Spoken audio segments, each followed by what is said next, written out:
மனைவியின் பேச்சை நம்பி வயதான பெற்றோரை வீட்டை விட்டு விரட்டிய மகன். பேர் நடந்த அதிசயம் அவன் வாழ்க்கையவே மாத்துனுச்சு. ஒரு குழந்தை பிறந்த நாள்ல இருந்து தன் உயிரையே பணயம் வைத்து தான் அவங்க வளர்க்குறாங்க பெற்றோர். ஆனா முதுமை அடைந்த பிறகு அதே பிள்ளையால வீட்டை விட்டு வெளியேற வேண்டிய நிலைமை எல்லாருக்குமே வரலாம். ஆனா அப்படி வந்தா அது எவ்வளவு பெரிய கொடுமை. மனைவியுடைய வார்த்தைகளை மட்டுமே உண்மைன்னு நம்பி ஒரு மகன் தனது வயதான அப்பா அம்மாவ வீட்டை விட்டு வெளியே சொல்றான். கண்ணீரோட அந்த பெற்றோரும் வெளியே போறாங்க. ஆனா சில நாட்கள்ல சில சம்பவம் நடக்கும். அது அந்த மகனுடைய வாழ்க்கையவே தலைகீழா மாத்தும். அந்த அதிசயம் எல்லாருடைய வாழ்க்கையும் நடக்கலாம். பெற்றோர அன்ப அவன் மீண்டும் புரிஞ்சுக்கலாம். அது குடும்பத்தை மீண்டும் ஒண்ணா சேர்க்கலாம். இல்ல சேர்க்காமலும் போகலாம். நடக்கக்கூடிய விஷயங்கள பார்க்கலாம். திருச்சி அருகே இருக்கக்கூடிய ஒரு சிறிய கிராமத்துல ராமசாமியும் அவருடைய மனைவி மீனாட்சியும் வாழ்ந்து வந்தாங்க. அவங்களுக்கு ஒரே ஒரு மகன். பேரு அருண். ஏழ்மையான குடும்பமா இருந்தாலும் அருணுடைய எதிர்காலம் மட்டுமே அவங்களுடைய பெரும் கனவா இருந்துச்சு. ராமசாமி தினமும் கூலி தொழிலுக்கு போவாரு. மீனாட்சி வீட்ல கிடைக்கிற வேலையை செஞ்சு சின்ன சின்ன வருமானத்தை மகனுடைய படிப்புக்காக சேமிச்சாரு. பல நாட்கள் அவங்க இருவரும் ஒருவேளை உணவு மட்டும்தான் சாப்பிட்ருப்பாங்க. அருண் பசியோட என்னைக்குமே இருந்ததில்ல. நம்ம பையன் பெரிய ஆளாகணும், நம்ம கஷ்டம் அவனோட வாழ்க்கையில வரவே கூடாது அப்படின்னு ராமசாமி அடிக்கடி சொல்லுவாரு. ஆண்டுகள் அப்படியே கடந்துச்சு. பெற்றோருடைய தியாகத்தால அருண் நல்லா படிச்சு சென்னையில ஒரு பெரிய நிறுவனத்துல வேலைக்கு சேர்ந்தான். அந்த செய்தியை கேட்ட ராமசாமியுடைய கண்கள்ல ஆனந்த கண்ணீர் வழிஞ்சது. சில ஆண்டுகளுக்கு பிறகு அருணுக்கு பிரியாங்கிற பெண்ணோட திருமணமும் நடந்துச்சு. ஆரம்பத்துல எல்லாமே நல்லா தான் இருந்துச்சு. திருமணத்துக்கு பிறகு நீங்க இருவரும் எங்களோட சேர்ந்து தான் இருக்கணும் அப்படின்னு அருண் பெற்றோரை சென்னைக்கு அழைத்துட்டு வந்தான். முதல் சில மாதங்கள் வீடு மகிழ்ச்சியா இருந்துச்சு. ஆனா அதுவே நாளடைவில் பிரியாவுடைய மனசுல பெரிய மாற்றத்தை கொண்டு வந்துச்சு. இந்த வீட்டுல எல்லா விஷயத்திலும் உங்க அம்மா தலையிடுறாங்க அப்படின்னு அவ அருண் கிட்ட அடிக்கடி சொல்ல ஆரம்பிச்சா. அருண் முதல்ல அதை பெருசா எடுத்துக்கல. ஆனா தினமும் அதே குற்றச்சாட்டுகள், அதே புலம்பல்கள் மெதுவாக அவனுடைய மனசுல சின்ன சின்ன சந்தேக வித முளைக்க ஆரம்பிச்சது. ஒரு நாள் அவன் ஆபீஸ்ல இருந்து ரொம்ப டயர்டா வீட்டுக்கு வந்தான்.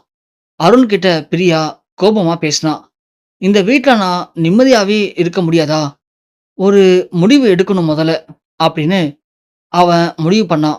இல்லன்னா நான் தான் இந்த வீட்டை விட்டு போகணும் அப்படின்னு அருண் பயங்கர கோபமா பேசினான். ஒரு பக்கம் தன்னை உயிரா நேசிச்ச பெற்றோர், மறுபக்கம் தன் மனைவி. யார் தேர்ந்தெடுப்பது அப்படின்னு தெரியாம அவன் மனம் குழம்பி போனுச்சு. அன்னைக்கு நைட்டு ஹால்ல அமைதியா இருந்த ராமசாமி மற்றும் மீனாட்சி தங்கள் மனதோடைய முகத்துல ஏதோ பெரிய புயல் வீசுவதை போல உணர்ந்தாங்க. அதனால அடுத்த நாள் காலையில அந்த வீட்ல யாரும் எதிர்பார்க்காத ஒரு முடிவு வந்துச்சு. வீடு முழுதும் ரொம்ப அமைதியா இருந்துச்சு. சமையலறையில மீனாட்சி வழக்கம் போல காலை உணவை சமைச்சிட்டு இருந்தாங்க. ராமசாமி வாசல்ல அமர்ந்து நியூஸ் பேப்பர் படிச்சிட்டு இருந்தாரு. ஆனா அருணுடைய மனம் மட்டும் அமைதியாவே இல்ல. இரவு முழுக்க தூங்காம மனைவி பிரியா சொன்ன வார்த்தைகளை நினைச்சுக்கிட்டே இருந்தான். அப்போ பிரியா மெதுவா வந்து, இன்னைக்கு முடிவு எடுக்கலன்னா நான் இந்த வீட்டை விட்டு போயிடுவேன். இனிமே என்னால இதை சகிச்சுக்கிட்டு இருக்க முடியாது அப்படின்னு பிரியா திட்டவட்டமா சொல்லிட்டா.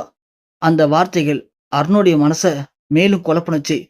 சில நிமிடங்கள் அப்படியே உறைஞ்சு போய் நின்னான் அருண். அதன் பிறகு அப்பா, அம்மா கொஞ்சம் இங்க வாங்க அப்படின்னு 2 பேரையும் கூப்பிட்டான். இருவருமே புன்னகையோட வந்தாங்க. ஆனா மகனுடைய முகத்தை பார்த்ததும் அந்த புன்னகை அப்படியே மறைஞ்சு போச்சு. என்னப்பா அப்படின்னு ராமசாமி கேட்டாரு. சில நொடிகள் தலை குனிஞ்சு அமைதியா நின்ன அருண் திடீர்னு, நீங்க வேற எங்கேயாவது போயிருக்க முடியாதா அப்படின்னு கேட்டான். அவங்களுக்கு ஒன்றும் புரியல. இங்க தினமும் சண்டை, எங்களுக்கு நிம்மதியே இல்லை அப்படின்னு அருண் சொன்னான். அந்த ஒரு வார்த்தை மீனாட்சியுடைய இதயத்தை நொறுக்கிடுச்சு. அருண், நாங்க ஏதாவது தப்பு பண்ணிட்டோமா அப்படின்னு கண்ணீர் மல்க கேட்டா மீனாட்சி. அப்படிலாம் இல்லம்மா. ஆனா சூழ்நிலை இப்போ அப்படிதான் இருக்கு அப்படின்னு அருண் சொன்னான். ராமசாமி மெதுவா எழுந்தாரு. மகளுடைய தோள்ல கை வைத்து, நாங்க உன்ன கஷ்டப்படுத்த விரும்பலப்பா. இந்த வீடு உன்னோடது. நாங்க கிளம்புறோம் அப்படின்னு சொன்னாரு. அந்த வார்த்தைகளை கேட்டதும் மீனாட்சி கதறி அழுதா. நான் உன்னை 10 மாசம் சுமந்து பெற்றேன். காய்ச்சல் வந்த இரவெல்லாம் தூங்காம உன்னை பார்த்துக்கிட்டேன். இன்னைக்கு நீயே வீட்டை விட்டு போங்கன்னு சொல்லுவன்னு கனவுல கூட நினைக்கலப்பா அப்படின்னு மீனாட்சி கண் கலங்கி அழுதா. அருணுடைய கண்கள்ல ஒரு கணம் கண்ணீர் வழிந்தது. ஆனா பிரியாவுடைய முகத்தை பார்த்ததும் அமைதியா நின்னுட்டான். ராமசாமி அவருடைய அலமாரியில இருந்த பழைய துணிப்பை எடுத்தாரு. அதுல 2 ஜோடி துணிகளை மட்டும் எடுத்துக்கிட்டு அவருடைய மருந்துகளையும் எடுத்துக்கிட்டாரு. வீட்டை விட்டு வெளியே போறதுக்கு முன்னாடி மீனாட்சி பூஜாரிக்கு போயிட்டு மகனுக்காக தினமும் ஏற்றிய விளக்க பார்த்து கை கூப்பிட்டு அழுதா. கடவுளே, என் மகன் எப்போதும் சந்தோஷமா இருக்கணும். அவன் என்ன செஞ்சாலும் அவன் நல்லாவே இருக்கணும். அங்கிருந்து அவ பொறுமையா அழுதுகிட்டே வீட்டை விட்டு வெளியே போனாங்க. வாசலை விட்டு வெளியே செல்லும்போது அவங்க ஒரு முறை திரும்பி பார்த்தாங்க. தாங்கள் உழைத்து கட்டிய வீடு இன்னைக்கு அவங்களுக்கு அந்நியமாகி இருந்துச்சு. அந்த காட்சி அருணுடைய மனச ஒரு நொடி உலுக்குனுச்சு. ஆனா அவன் எதுவுமே பேசல. அதன் பிறகு வீட்டை விட்டு வெளியேறிய அந்த பெற்றோருக்காக விதி ஏற்கனவே ஒரு பெரிய திருப்பத்தை எழுதி வச்சிருந்தது அப்படிங்கிறது அருணுக்கு அப்போ தெரியாது. ராமசாமியும் மீனாட்சியும் கையில சிறிய துணிப்பையோட சாலையில மெதுவா நடந்து போயிட்டு இருந்தாங்க. எங்க போறது அப்படின்னு மீனாட்சி கண்ணீரோட கேட்டா. கடவுள் நமக்கு ஒரு வழி காட்டுவாரு அப்படின்னு கவலைப்படாத சொல்லிக்கிட்டே ராமசாமி மீனாட்சிக்கு ஆறுதல் சொன்னாரு. ஆனா அவருடைய குரல்ல வேதனையும் இருந்துச்சு. பஸ் நிலையத்துக்கு போனாங்க. அங்க இருந்த நீண்ட இருக்கையில இருவரும் அமர்ந்தாங்க. காலை முதல் எதுவும் சாப்பிடல. கையில இருந்த பணமும் ரொம்ப கம்மியா தான் இருந்துச்சு. அப்போது அங்க வந்த இளைஞன் ஒருவன் அவங்கள கவனிச்சான். சோகமான முகம், கண்ணீரால சிவந்த கண்கள். ஏதோ பெரிய துயரம் நடந்திருக்கு அப்படிங்கிறத அவன் புரிஞ்சுக்கிட்டான். ஐயா, அம்மா, நீங்க நல்லா இருக்கீங்களா அப்படின்னு மெதுவா கேட்டான். ராமசாமி நடந்ததை சுருக்கமா சொன்னாரு. அந்த இளைஞனுடைய கண்கள் கலங்குனுச்சு. என் பேர் கார்த்திக். நான் அருகில் இருக்கிற ஒரு முதியோர் இல்லத்துல இருக்கேன். அது அனாதைகளுக்கான இடம் இல்ல. அன்பு தேவைப்படுற பெரியவர்களுக்கான வீடு. நீங்க நினைச்சா தயங்காம என்னோட வாங்க. முதல்ல ராமசாமி மறுத்தாரு. நாங்க யாருக்கும் பாரமா இருக்க விரும்பலப்பா. உடனே கார்த்திக் சிரிச்சுக்கிட்டே, பாரம்னு நினைக்காதீங்க ஐயா. என் அப்பா அம்மாவை நான் சின்ன வயசுல இழந்துட்டேன். உங்களை பார்த்ததும் அவங்க ஞாபகம் வந்துச்சு. அதான் கூப்பிட்டேன். உங்களுக்கு பிடிச்சிருந்தா வாங்க. அவருடைய அன்பான வார்த்தைகளால இருவரும் அங்க போறதுக்கு சம்மதிச்சாங்க. அதே நேரத்துல அருணுடைய வீட்டுல எல்லாம் சரியாகிட்டதா பிரியா நினைச்சா. இப்போதான் நம்ம வாழ்க்கை நிம்மதியா இருக்கும் அப்படின்னு மகிழ்ச்சியா சொன்னான். ஆனா விதி வேறு திட்டம் போட்டிருந்துச்சு. மறுநாள் ஆபீஸ்ல அருணுக்கு அதிர்ச்சி காத்திருந்தது. நிறுவனம் கடுமையான நிதி நெருக்கடியில இருந்ததால பல ஊழியர்களை வேலையிலிருந்து நீக்கக்கூடிய முடிவு எடுக்கப்பட்டது. அந்த பட்டியல்ல அருணுடைய பேரும் இருந்துச்சு. சார், எனக்கு குடும்ப பொறுப்பு இருக்கு அப்படின்னு கெஞ்சினான். ஆனா மேனேஜர் அமைதியாக, மன்னிக்கணும் அருண், இது என்னுடைய தனிப்பட்ட முடிவு இல்லை அப்படின்னு சொன்னாரு. வேலை இழந்த செய்தியோட வீடு திரும்பிய அருணுக்கு இன்னொரு அதிர்ச்சி. பிரியா முகம் முழுவதும் கோபமா இருந்தா. வேலையும் போச்சா, இப்போ இந்த வீட்டை எப்படி நடத்த போறோம்? அருண் அமைதியா நின்னான். அந்த இரவு வெறிச்சொடி ஹால்ல தனியா உட்கார்ந்து அவனுக்கு தாயின் வார்த்தைகள் மீண்டும் மீண்டும் காதுல ஒலிச்சது. என் மகன் எப்போதும் நல்லா இருக்கணும். அந்த ஆசீர்வாதத்தை நினைச்சதும் அவனுடைய கண்கள்ல முதல் முறையா வருத்த கண்ணீர் வழிஞ்சது. ஆனா அது துறக்க மட்டும்தான். வாழ்க்கை இன்னும் பெரிய பாடத்தை அவனுக்கு கற்பிக்க காத்திருந்துச்சு. முதியோர் இல்லத்துல சில நாட்கள்லயே ராமசாமியும் மீனாட்சியும் அனைவருடைய அன்பையும் பெற்றாங்க. ராமசாமி ஓய்வாக அமர்ந்து இருப்பவர் இல்ல. இல்லத்துல தோட்டத்துல காய்கறி பூச்செடிகள் வளர்க்க தொடங்கினாரு. சில வாரங்கள்ல வறண்டிருந்த தோட்டம் பசுமையா மாறுனுச்சு. மீனாட்சி அங்க இருந்த பாட்டி தாத்தாக்களுக்கு அன்போட சமைச்சு பரிமாறினா. உடல்நலம் சரியில்லாதவங்கள தன் சொந்த உறவுல போல கவனிச்சுக்கிட்டா. ஒரு நாள் கார்த்திக் சிரிச்சபடி சொன்னான். அம்மா, ஐயா, இந்த இல்லம் இப்போதான் உண்மையிலேயே ஒரு வீட்டை போல இருக்கு.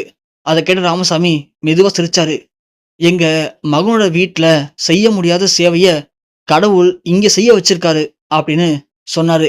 அதே நேரத்துல அருணோட வாழ்க்கை நாளுக்கு நாள் சிக்கலாவே போணுச்சு. வேலை இல்லாதனால சேமிப்பு கொஞ்சம் கொஞ்சமா கரைய ஆரம்பிச்சது. வீட்டுக்கு கடன், கார் தவணை, செலவுகள் இப்படி ஒன்னோட ஒண்ணா அவனுக்கு அதிக அழுத்தத்தை கொடுத்துச்சு. முன்னாடி தினமும் சிரிச்சு பேசிய பிரியா இப்போ அடிக்கடி சண்டை போட ஆரம்பிச்சா. உன் அப்பா அம்மா இருந்ததால தான் பிரச்சனைன்னு நினைச்சேன். ஆனா இப்ப பாரு, பிரச்சனையே இன்னும் அதிகமாயிடுச்சு. அந்த வார்த்தை அருணுடைய மனச பயங்கரமா காயமடைய வச்சது. அன்னைக்கு இரவு தனியா அமர்ந்தப்போ பழைய புகைப்பட ஆல்பத்தை எடுத்து பார்த்தான். அதுல ஒரு படம். சிறுவனா இருந்த அருண தோல்ல தூக்கிக்கிட்டு சிரிச்சிட்டு இருந்தாரு ராமசாமி. அடுத்த படம். காய்ச்சலால மருத்துவமனையில படுத்திருந்த அருணுடைய கையை பிடிச்சபடி தூங்காம அமர்ந்திருந்த மீனாட்சி. ஒவ்வொரு புகைப்படமும் ஒரு ஒரு தியாகத்தை கதையா சொன்னுச்சு. அருணுடைய கண்கள் கண்ணீர்ல வழிஞ்சுது. நான் என்ன பண்ணிட்டேன்? என்ன உயிரா வளர்த்தவங்கள நானே காயப்படுத்திட்டேன். அந்த நொடியில அவங்கள தேடணும் அப்படின்னு முடிவு செஞ்சான். மறுநாள் காலையிலேயே அவங்க இருக்கக்கூடிய எல்லா இடங்களுக்கும் தேடினான். பஸ் ஸ்டாண்டு, கோயிலு, பழைய வீடு, உறவினர்கள். ஆனா அவங்க எங்கேயுமே இல்ல. சோர்ந்து போய் ஒரு கோயில் வாசல்ல உட்கார்ந்தான். அப்போதான் அங்க இருந்த ஒரு வயசான சாமியார் ஒருத்தர் அவனை பார்த்து சொன்னாரு. மகனே, பெற்றோர் நமக்கு கடவுள் கொடுத்த முதல் வரம். அவங்க மனம் உடைஞ்சா வாழ்க்கையும் உடையும். அவங்க ஆசீர்வாதம் கிடைக்கலன்னா இழந்த வாழ்க்கையும் போயிடும் அப்படின்னு. அந்த வார்த்தை அருணுடைய உள்ளத்தை பயங்கரமா கஷ்டப்படுத்துனுச்சு. அவன் உடனே எழுந்து நின்னான். என் அம்மா அப்பாவ எப்படியாவது கண்டுபிடிக்கணும். அவங்க கிட்ட மன்னிப்பு கேட்காம நான் இனிமே வாழ்க்கையில நிம்மதியா வாழ முடியாது. ஆனா அவன் அறியாம விதி ஏற்கனவே அவங்கள மீண்டும் சந்திக்க ஒரு அதிசயமான தருணத்தை ஏற்பாடு பண்ணுச்சு. அன்னைக்கு காலையில மனவேதனையோட வேலை தேடி அலைஞ்சிட்டு இருந்தான் அருண். சாலையோரத்துல நின்னு டீ குடிச்சிட்டு இருக்கும்போது அப்போ 2 பேரு பேசிட்டு இருந்தாங்க. அது அருண் காதுல விழுந்துச்சு. அந்த ஆனந்தம் முதியோர் இல்லத்துல இருக்கிற ராமசாமி ஐயாவ பாத்தீங்களா? என்ன ஒரு நல்ல மனுஷன். எல்லாருக்கும் தோட்டம் அமைச்சு காய்கறி விளைவிச்சு அந்த இல்லத்தையே மாத்திட்டாரு. ஆமா, அவருடைய மனைவியும் எல்லாரையும் தன் பிள்ளைகளா பாக்குறாங்க. அந்த பேரை கேட்டதும் அருணுடைய இதயம் வேகமா துடிச்சது. அண்ணே, அந்த முதியோர் இல்லம் எங்க இருக்கு அப்படின்னு பதட்டத்தோட கேட்டான். முகவரியை கேட்டதும் ஒரு நொடி கூட தாமதிக்காம அங்கிருந்து ஓடினான். முதியோர் இல்லத்துடைய வாசல்ல நின்ன அருணுடைய கண்கள் கண்ணீரால நிரம்பி இருந்துச்சு. தோட்டத்துல செடிகளுக்கு தண்ணீர் ஊத்திட்டு இருந்தாரு அவனுடைய அப்பா ராமசாமி.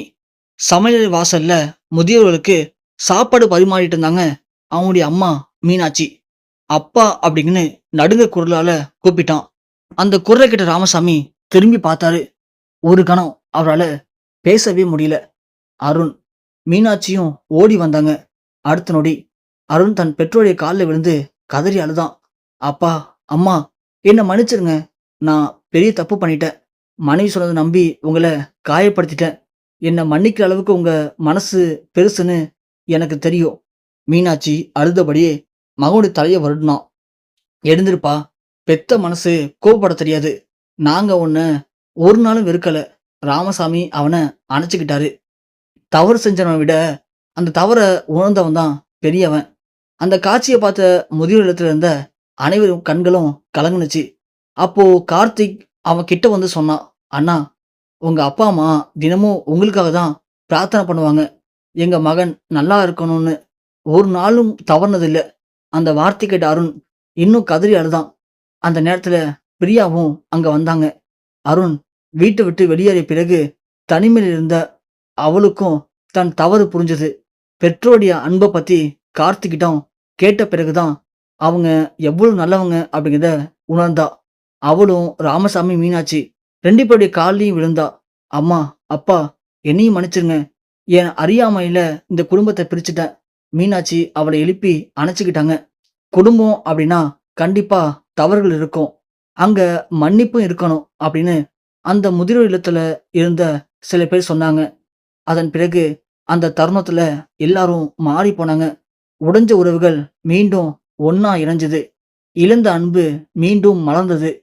அருண் தனது பெற்றோர வீட்டுக்கு அழைச்சிட்டு போனான். ஆனா இந்த முறை அவங்கள வீட்ல பெரியவளா மட்டும் இல்ல, வீட்டோடைய உயிராவே அழைச்சிட்டு போனாங்க. வாழ்க்கையில பணத்த மட்டும் எப்ப வேணாலும் சம்பாதிக்கலாம். இழந்த சொத்துக்களையும் மீண்டும் வாங்கலாம்.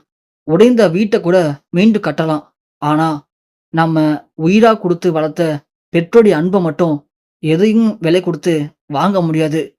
அவங்களுடைய கண்ணீர்ல எந்த குடும்பமும் கண்டிப்பா உயர முடியாது. அவங்களுடைய ஆசீர்வாதத்துல வாழும் குடும்பம் மட்டும் தான் என்னைக்குமே செழிச்சு நிக்கும். ஒரு கண நேர கோபம், ஒரு தவறான முடிவு, ஒரு வார்த்தை பல வருட உறவுகள உடைச்சிடும். ஆனா, ஒரு உண்மையான மன்னிப்பு, ஒரு அன்பான அணைப்பு, ஒரு அம்மா, ஒரு அப்பா அப்படிங்கிற அழைப்பு உடைந்த இதயங்கள கூட மீண்டும் இணைச்சிடும். அன்பான பார்வையாளர்களே, இந்த கதையில உங்களுக்கு ஒரு சிறிய பாடமாவது கிடைச்சிருந்தா, கண்டிப்பா உங்க பெற்றோர்கிட்ட இன்னைக்கு ஒரு முறை அன்பா பேசுங்க. அவங்களுடைய அருகில இருந்தா அவங்கள கட்டி அணைச்சுக்குங்க. அவங்க தூரத்துல இருந்தா ஒரு தொலைபேசி அழைப்பாவது பண்ணுங்க.